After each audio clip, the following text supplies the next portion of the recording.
So students, आज का topic है ये हमारा यूनिट 3 का ट्रांसड्यूसर आईईटी सब्जेक्ट का इंडस्ट्रियल इलेक्ट्रॉनिक्स एंड ट्रांसड्यूसर। जैसा कि लास्ट चैप्टर्स में लास्ट क्लासेस में मैं आपको बता चुका हूँ कि ट्रांसड्यूसर क्या होता है।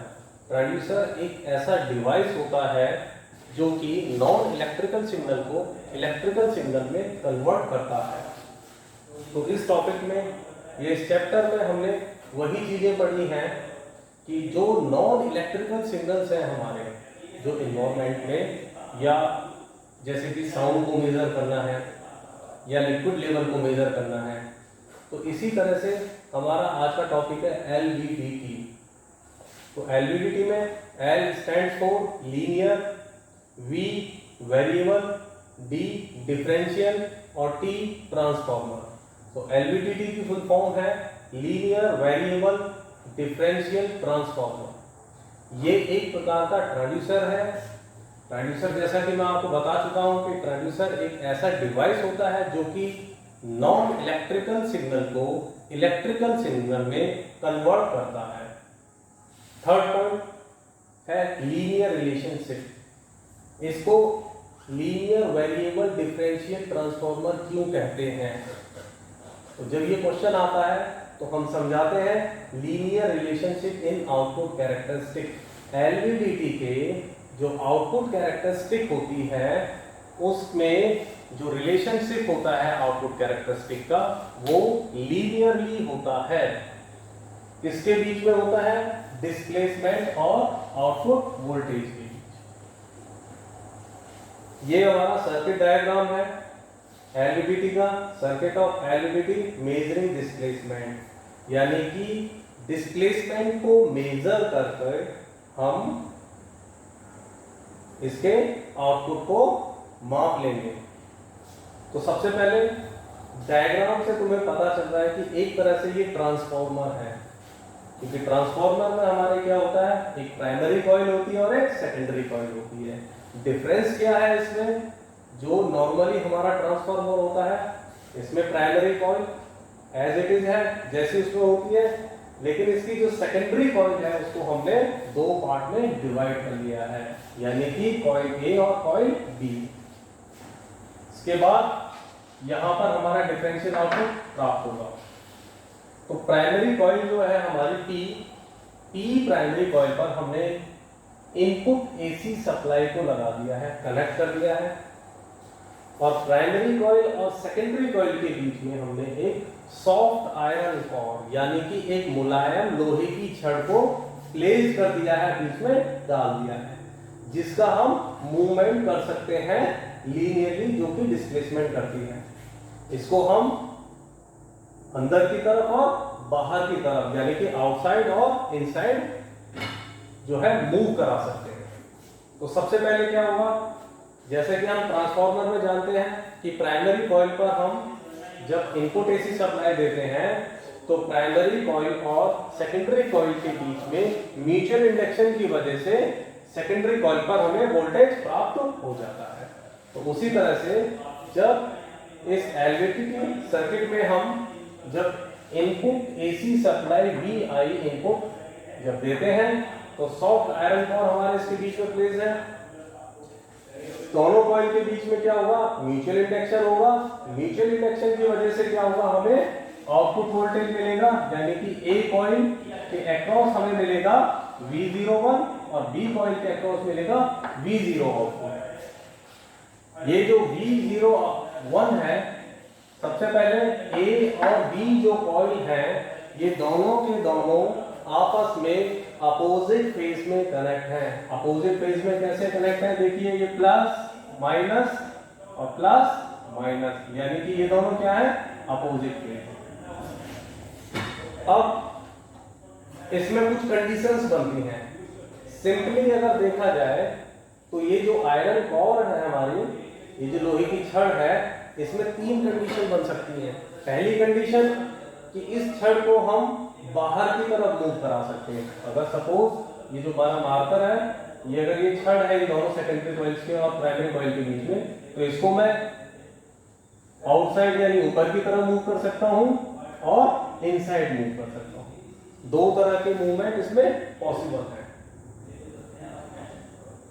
तो सबसे पहली कंडीशन बनती है कि जो कोर है, ये जो सॉफ्ट आयरन कोर है प्राइमरी और सेकेंडरी कॉइल के बीच में, ये नल पोजीशन, यानी कि नल पोजीशन कैसे कि एग्जैक्टली बीचों बीच लगी हुई है। तो अगर यदि हम इसका कैरेक्टरिस्टिक डायग्राम देखेंगे तो ये देखो, ये ए और बी पॉइंट, यानी ए पॉइंट और बी पॉइंट के बीच में ये जीरो यानी कि ओ पॉइंट। तो यानी कि पहली कंडीशन में हमारी जब ये आयरन कोर नल पोजीशन पर है, यानी कि जीरो कंडीशन पर है, तो ये देखो डायग्राम में हम इसको नोटेशन कर सकते हैं, यहां पर नल पोजीशन पर इस समय हमारी आयरन कोर है। तो जब नल पोजीशन पे होती है तो उस कंडीशन में क्या होगा, कॉइल ए के अक्रॉस जो हमारा वोल्टेज एम्पलीट्यूड होगा V01 और बी कॉइल के अक्रॉस जो हमारा वोल्टेज एम्पलीट्यूड V02 होगा, वो दोनों आपस में बराबर होंगे, यानी कि इक्वल होंगे। तो इस तरह से जो हमारा डिफरेंशियल आउटपुट मिलेगा, यानी डिफरेंशियल आउटपुट क्या, V आउटपुट, जो कि हमारा V01 माइनस ऑफ V02, यानी कि ये जो दोनों, यानी कॉइल ए के अक्रॉस जो आउटपुट वोल्टेज है और बी के अक्रॉस जो आउटपुट वोल्टेज है, उसका जो डिफरेंस होता है वो हमारा डिफरेंशियल आउटपुट होता है V0। तो V0 क्या होगा, जब ये दोनों इक्वल होंगे और अपोजिट फेज में होंगे तो उस कंडीशन पर जो हमारा आउटपुट वोल्टेज होगा जीरो होगा। कह सकते हैं ये आइडियली है। आइडियली मींस कि हमारी जो कॉइल, जो कोर आयरन है, जो आयरन कोर है, वो एग्जैक्टली बिल्कुल सही पोजीशन पर लगी हुई है। लेकिन प्रैक्टिकली अगर हम देखते हैं तो यहां पर ग्राफ में हम देख सकते हैं VR, जिसको हम कहते हैं रेजिडुअल वोल्टेज। तो रेजिडुअल वोल्टेज क्या होता है, तो ये रेजिडुअल वोल्टेज कब प्राप्त होता है, कब, पहली कंडीशन तो ये होती है कि सपोज इसमें जो डायग्राम में हमने सर्किट डायग्राम में यूज किए हमने कॉइल L1 और L2, इस L1 और L2 की जो लेंथ है, हो सकता है कि वो इक्वल है और हो सकता है, यानी कि L1 L2 के बराबर नहीं है, ये कंडीशन दी जा सकती है। यानी कि कॉइल की लेंथ जो है दोनों की, कॉइल ए और कॉइल बी, इनकी लेंथ बराबर नहीं है, क्योंकि जो V01 है ये आउटपुट वोल्टेज हमारा L1 पर डिपेंड करता है और कॉइल B का जो आउटपुट वोल्टेज V02 है वो हमारा डिपेंड करता है L2। दूसरी कंडीशन होती है कि जो नल पोजीशन है, यानी कि इसका जो एडजस्टमेंट है, जो मार्क है, जो नल पोजीशन है, वो सही तरीके से हमने एडजस्ट नहीं किया है। तो उस कंडीशन में हमें रेजिडुअल वोल्टेज प्राप्त होता है किस पॉइंट के बीच में, O से Q के बीच में। सेकंड कंडीशन आती है हमारी कि जो कोर है, जो सॉफ्ट आयरन कोर है, उसको हमने बाहर की तरफ मूव किया, यानी कि अपवर्ड डायरेक्शन में ऊपर की तरफ इसको खींच लिया या ऊपर की तरफ हमने इसको प्लेस किया। तो एक डिस्प्लेसमेंट हुआ, लीनियरली डिस्प्लेसमेंट हुआ ऊपर की तरफ। तो जब कोर को हम बाहर की तरफ, आउटसाइड की तरफ खींचते हैं या पुल करते हैं या प्लेस करते हैं, तब क्या होता है, कॉइल ए में, ये जो कॉइल ए है, इसमें जो रिलैक्टेंस यानी कि चुंबकीय क्षेत्र, आपने शायद पढ़ा होगा, जो मैग्नेटिक फील्ड होता है उसमें रिलैक्टेंस होता है। तो ये रिलैक्टेंस, जिसको हमने नोटेशन दी है SA, तो रिलैक्टेंस जो है कॉइल ए में, रिलैक्टेंस वैल्यू SA क्या है, उसमें इंक्रीमेंट हो जाता है। तो जैसे ही कॉइल ए के रिलैक्टेंस वैल्यू बढ़ती है, तभी हमारा L1 की वैल्यू क्या है, घट जाती है। जैसे ही L1 की वैल्यू घटती है तो V01 यानी कि V01 जो आउटपुट वोल्टेज है उसकी वैल्यू कम हो जाती है, क्योंकि कॉइल ए में जो V01 आउटपुट वोल्टेज है वो डिपेंड करती है डायरेक्टली L1 पर। तो इस तरह से हम कह सकते हैं कि जैसे ही रिलेक्टेंस वैल्यू की बढ़ी L1 कम हुई, और जैसे ही L1 कम हुई तो आउटपुट वोल्टेज जो है कॉइल की वो कम हो गई। उसी तरह से कॉइल बी के लिए कंडीशन है। तो जब हम कॉइल बी में चेक करेंगे तो कॉइल बी में क्या होगा, रिलेक्टेंस की वैल्यू क्या है वो कम होगी। तो जैसे ही रिलेक्टेंस की वैल्यू कम होगी तो L1 की वैल्यू क्या हो जाएगी, इंक्रीज हो जाएगी। हम जानते हैं कि जो आउटपुट वोल्टेज है वो किस पर डिपेंड करती है, L की वैल्यू पर। तो कौन सी कॉइल है ये, कॉइल बी। तो V02 जो आउटपुट वोल्टेज होगी वो L1 के बढ़ने के साथ बढ़ जाएगी। तो इस तरह से हम जब डिफरेंशियल आउटपुट यानी कि टर्मिनल पर डिफरेंशियल आउटपुट वोल्टेज को मेजर करेंगे तो V0 इक्वल टू क्या है, V01 माइनस ऑफ V02। तो उस कंडीशन में क्या होगा, V0 इक्वल टू V01 और V02 का डिफरेंस होगा। यानी कि आउटपुट वोल्टेज क्या आएगा, हमें आउटपुट वोल्टेज क्या आएगा, बढ़कर आएगा। यानी कि आउटपुट वोल्टेज हमें इंक्रीज मिलेगा या इंक्रीमेंट मिलेगा, जिसको हम कर्व QNN, ये जो कर्व है Q, देखो पहले बताया कि O से M तक रेजिडुअल वैल्यू है। जैसे ही मैंने O को बाहर की तरफ किया, बाहर करने से क्या हो गया, जो डिफरेंशियल आउटपुट वोल्टेज हमें इंक्रीमेंट मिला। तो यानी कि Q से M तक गया N, तो हमें जो कर्व मिला वो क्या मिला, QMN। इसी तरह से दूसरी कंडीशन आती है। जब हम दूसरी कंडीशन को पढ़ते हैं तो दूसरी कंडीशन में क्या होगा, पहले हमने क्या किया था, सॉफ्ट आयरन कोर को हमने बाहर की तरफ प्लेस किया था, यानी कि आउटसाइड की तरफ उसको डिस्प्लेस किया था। अब क्या करेंगे, इसी सॉफ्ट आयरन कोर को हम अंदर की तरफ डिस्प्लेस करेंगे। तो जैसे ही हम इसको इनसाइड यानी कि अंदर की तरफ पुश करते हैं तो वही सेम कंडीशंस बनेगी, बिल्कुल जस्ट अपोजिट बनेगी। चेक कर सकते हो कि जैसे ही मैंने कोर को अंदर की तरफ, ये अंदर का साइन है, जैसे ही मैंने इसे अंदर किया तब क्या होगा, आउटपुट वोल्टेज यानी कि V01 की वैल्यू, यानी कि V01 की वैल्यू V02 यानी कि कॉइल बी पर जो V02 की वैल्यू जो आउटपुट वोल्टेज मिली है उससे ज्यादा होगी। जिस कंडीशन पर आउटपुट वोल्टेज क्या होगा, डिफरेंस होगा हमारे कॉइल ए पर प्राप्त आउटपुट वोल्टेज और कॉइल बी पर प्राप्त आउटपुट वोल्टेज के डिफरेंस के बराबर। तो हम उसे कर्व में चेक कर सकते हैं किस तरह से, Q,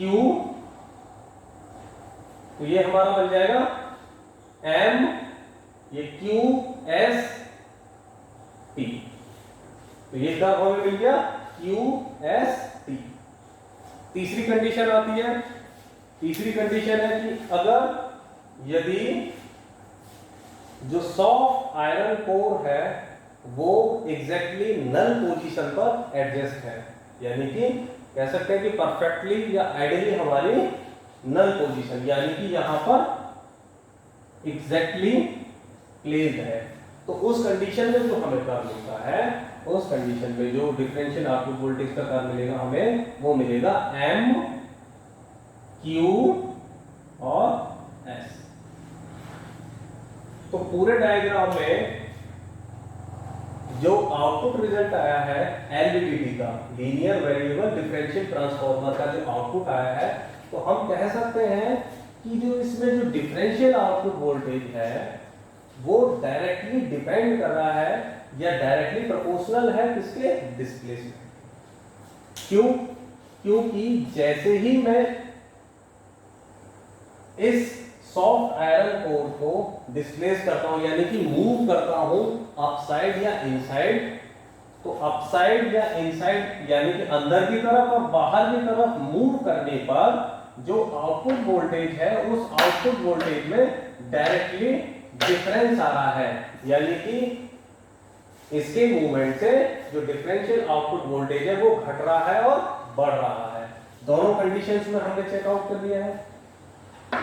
तो इससे हम डायरेक्टली कह सकते हैं कि एलवीडीटी के द्वारा लीनियर डिस्प्लेसमेंट के द्वारा यानी कि लीनियर वेरिएबल डिफरेंशियल ट्रांसफार्मर यानी कि एलवीडीटी सर्किट के द्वारा हम डिस्प्लेसमेंट के द्वारा हम आउटपुट वोल्टेज यानी कि जो डिस्प्लेसमेंट है उसको मेजर कर सकते हैं। तो output voltage is directly proportional to D. तो ये हमारा टॉपिक हो गया है एलवीडीटी। एग्जाम में जो क्वेश्चन आता है वो डायरेक्टली इसमें पूछा जाता है आपका कि जो एलवीडीटी सर्किट है उसका यूज करके डिस्प्लेसमेंट मेजर करना है आपको। तो इस चैप्टर में यही है आपका जो मेन टॉपिक है एलवीडीटी का। नेक्स्ट चैप्टर में तुम्हें आरवीडीटी पढ़ाया जाएगा। Okay, thank you.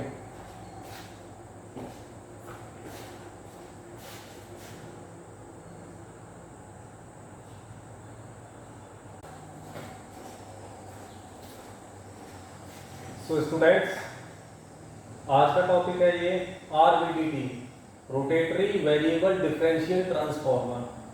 तो लास्ट चैप्टर में हमने दो कॉइल की हमारी प्राइमरी कॉइल और सेकेंडरी कॉइल यानी कि ट्रांसफार्मर कॉइल, उसके बीच में हमने सॉफ्ट आयरन कोर को वर्टिकली प्लेस किया था।